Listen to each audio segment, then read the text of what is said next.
মাই god, কি চমৎকার দেখুন।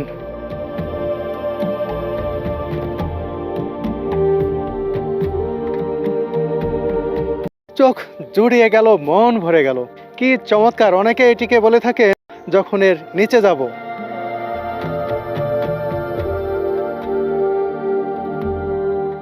এই জায়গাটি একসময় সমুদ্রের নিচে ছিল বলে প্রমাণ পেয়েছেন বিজ্ঞানীরা।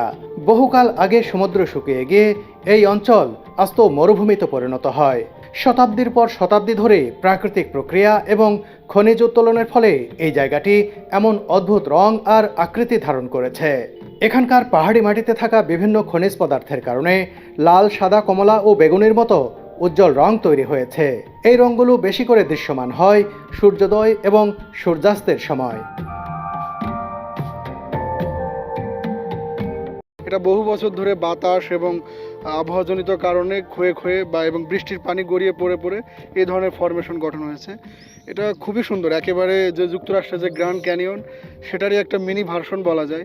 কিন্তু ওটার সাথে আমি তুলনা করব না, এটার মিনি ভার্সন বলা গেলেও আমার দৃষ্টিতে এটাও কিন্তু কম সুন্দর না। এটা কিন্তু খুবই সুন্দর। এটা রং, হ্যাঁ, এটা রং, বিস্তীর্ণ তৃণভূমি, সামনে সমভূমি, তৃণভূমি যেটাই বলি।